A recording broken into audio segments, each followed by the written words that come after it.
أعوذ بالله من الشيطان الرجيم. بسم الله الرحمن الرحيم. ولقد صرفنا في هذا القرآن ليذكروا وما يزيدهم إلا نفورا. قل لو كان معه آلهة كما يقولون إذا لابتغوا إلى ذي العرش سبيلا. سبحانه وتعالى عما يقولون علوا كبيرا. تسبح له السماوات السبع والأرض ومن فيهن وإن من شيء إلا يسبح بحمده ولكن لا تفقهون تسبيحه إنه كان حليما غفورا. وإذا قرأت القرآن جعلنا بينك وبين الذين لا يؤمنون بالآخرة حجابا مستورا.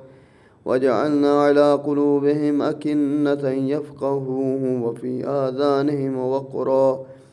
وإذا ذكرت ربك في القرآن وحده ولوا على أدبارهم نفورا.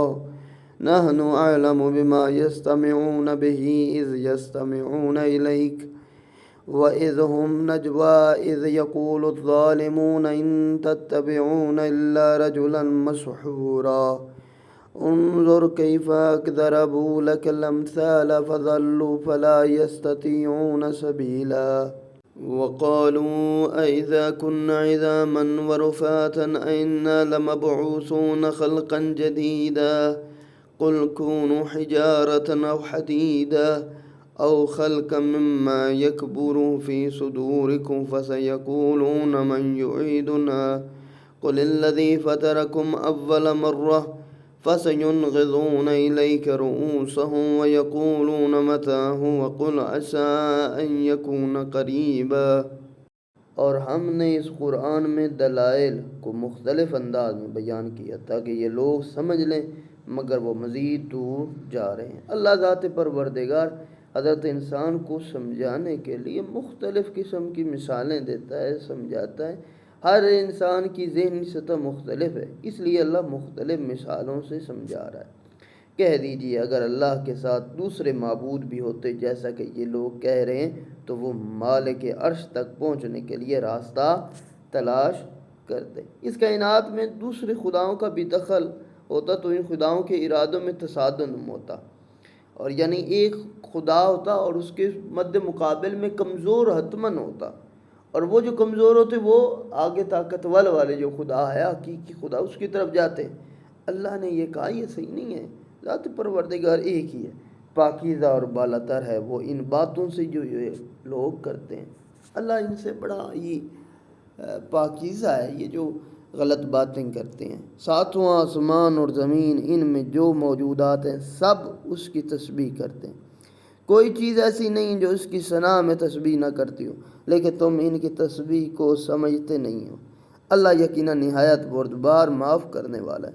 تمام کائنات کا ذرہ ذرہ جو چیزیں ہیں جس کو اللہ نے خلق کیا ہے سب کی مخلوقات تسبیح کرتے ہیں۔ بعض کی تسبیحیں سمجھ آتی ہیں، بعض کی نہیں آتی، لیکن ذات پروردگار کی سب چیزیں تسبیح کرنی ہیں۔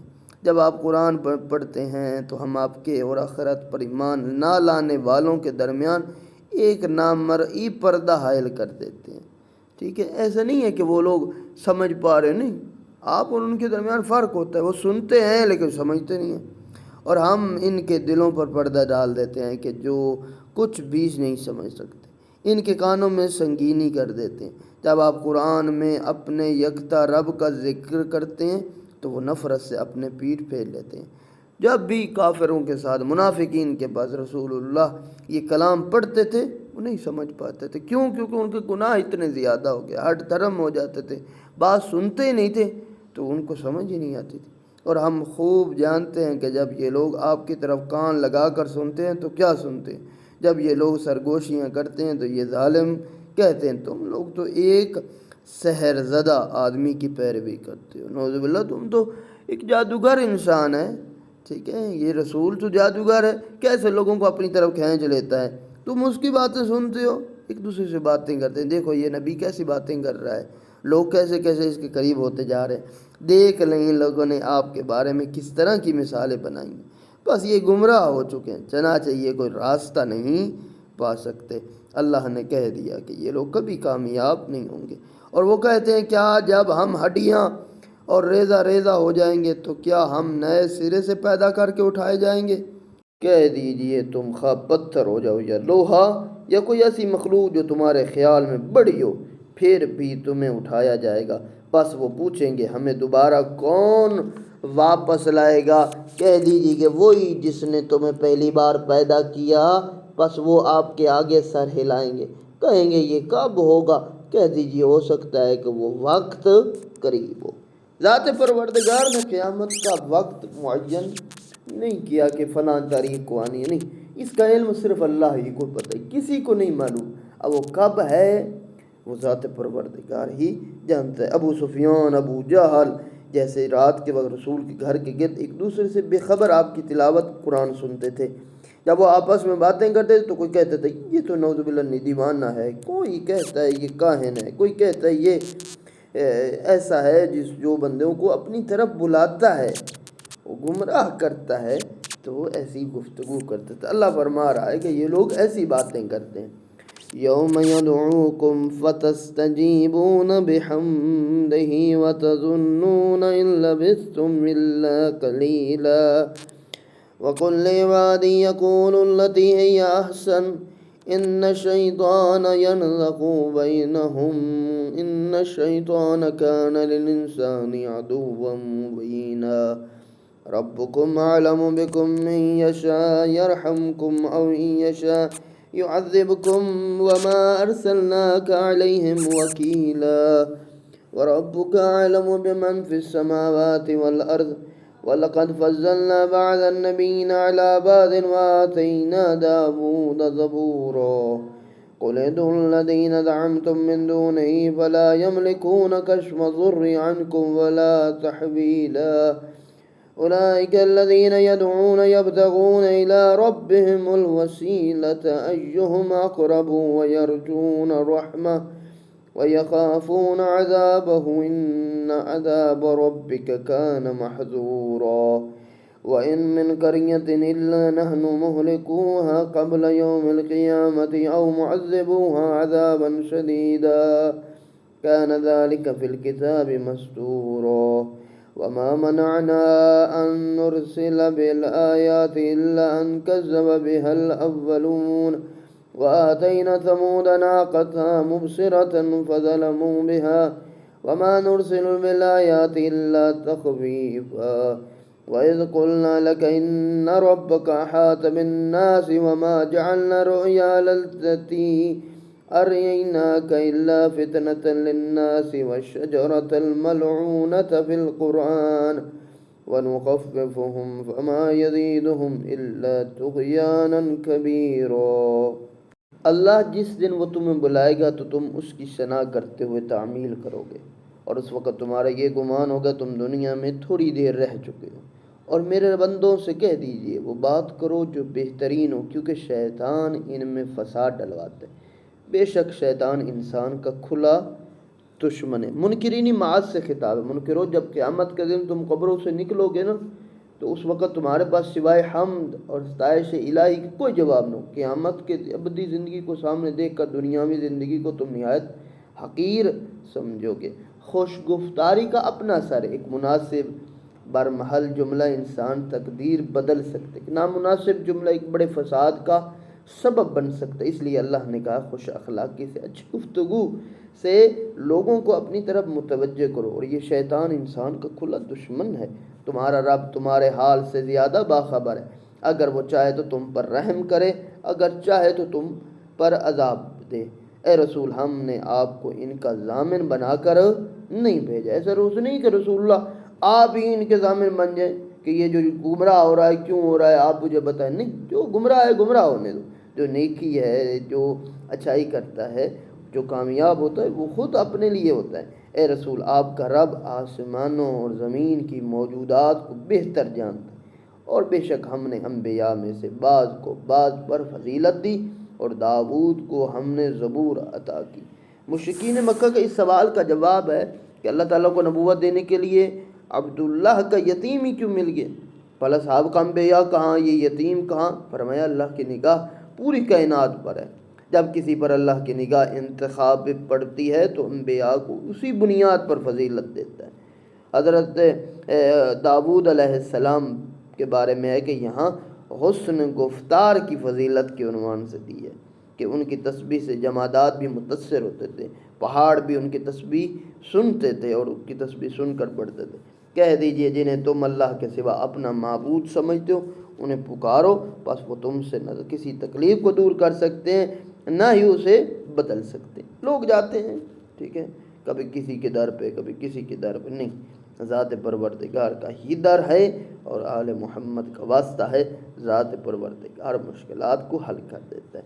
جن معبودوں کو یہ پکارتے ہیں وہ خود اپنے رب تک رسائی کے لیے وسیلہ تلاش کر رہے ہیں کہ ان میں کوئی زیادہ قریب ہو جائے، وہ اس کی رحمت کی امید رکھتے ہیں، اس کے عذاب سے خائف بھی ہیں، کیونکہ آپ کے رب کا عذاب یقیناً ڈرنے کی چیز ہے۔ ایسا نہیں ہے کہ بندہ سمجھے تو کہ دنیا کی مشکلات اور پریشانیاں ہیں، نہیں، وہ ذات پروردگار کا قیامت کا جو عذاب ہے دنیا کے مصیبتیں پریشانیوں سے 70 گنا زیادہ سخت ہوگا۔ کوئی بستی ایسی نہیں ہے جسے ہم قیامت کے دن پہلے ہلاک نہ کریں یا سخت عذاب میں مبتلا۔ یہ بات کتاب تقدیر میں لکھی جا چکی ہے، یعنی کوئی بستی ایسی نہ ہوگی جو اللہ کے عادلانہ قانون کے مکافات کی زد میں نہ آئے کہ وہ ہلاک ہو، عذاب شدید کی صورت اختیار کرے۔ یہ اللہ کا عذاب کا مکافات جو عذاب ہے نا، 2 صورتوں میں ہوتا ہے۔ اس عالم ہستی کو اللہ نے جس قانون اور دستور پر قائم رکھا ہے اس دستور کو لوح محفوظ یا کبھی کتاب مبین کہا جاتا ہے، یعنی اس کائنات میں جو کچھ بھی رونما ہوتا ہے اس قانون اور اس تقدیر کے مطابق ہوتا ہے جس پر اس کائنات کا نظام قائم، جو اللہ اور اس کے حتمی فیصلے سے عبارت ہے کہ ہر علت پر معلول کا ترتیب ضروری ہے۔ مثلا کہ انسان جب دعا مانگتا ہے تو بارش ہوتی ہے، دعا نہ مانگے تو بارش نہیں ہوتی۔ بعض اوقات موسم کی تبدیلی ہے، پھلوں کا آنا ہے، درختوں کا اگنا ہے، یہ سارے علل و معلول ہوتے ہیں۔ ہر ایک چیز کا ایک سبب ہوتا ہے اور اس کے لیے مسبب ہوتا ہے، یعنی ہر شے کے لیے کسی نہ کسی چیز کا پہلے ہونا پھر اس کے بعد اس کا ہونا۔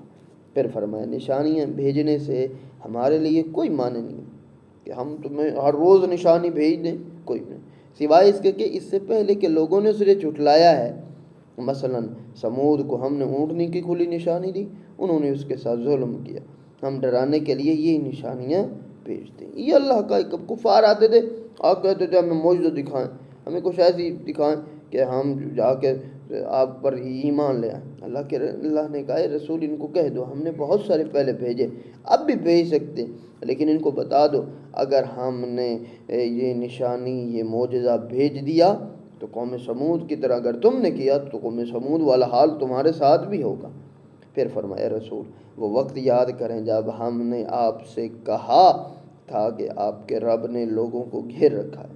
جو خواب ہم نے آپ کو دکھلایا ہے وہ درخت جسے قرآن میں ملعون ٹھہرایا گیا ہے، اسے ہم نے صرف لوگوں کی آزمائش قرار دیا اور ہم انہیں ڈراتے ہیں، مگر یہ تو ان کی بڑی سرکشی میں اضافے کا سبب بنتا جاتا ہے۔ قرآن نے جن سلسلوں کو لعنت کا نشانہ بنایا وہ 3 ہیں، ایک اہل کتاب، مشرکین اور منافقین۔ رسول کے خواب میں جس ملعون سلسلے کو مسلمانوں کے لیے آزمائش قرار دیے وہ اہل کتاب اور مشرکین نہیں ہو سکتے، کیونکہ یہ دونوں اسلام کے کھلے دشمن ہیں، جن کی دشمنی کھلی ہوئی ہے، اور وہ آزمائش بھی نہیں ہوتے۔ آزمائش وہ لوگ ہوتے ہیں جو حق کا لبادہ اوڑھے ہوئے یعنی منافقین ہوتے ہیں۔ چنانچہ احادیث میں متعدد طرق سے وارد ہوا ہے، رسول اللہ خواب میں دیکھا کہ بندر آپ کے منبر پر اچھل کود کر رہے ہیں، کہ یعنی منافقین تھے۔ جو مشرک ہوتا ہے جو کافر ہوتا ہے وہ تو سامنے ہوتا ہے، یہ بندہ دار اسلام سے خارج ہے، لیکن منافق ہوتا ہے جو الظاہر آپ کلمہ پڑھ رہا ہوتا ہے، رسول اللہ سے محبت کا اظہار کر رہا ہوتا ہے، لیکن دل میں اس کا کفر ہوتا ہے، جس کے بعد آپ بہت کم ہنسے۔ چنانچہ حضرت سہل بن سعد اور بہت سارے دوسرے روایات کرتے ہیں کہ شجر ملعونہ سے مراد بنی امیہ ہے۔ یہ دور منصور میں اور تفسیر کبیر رازی اور تفسیر قرطبی میں یہ روایت موجود ہے۔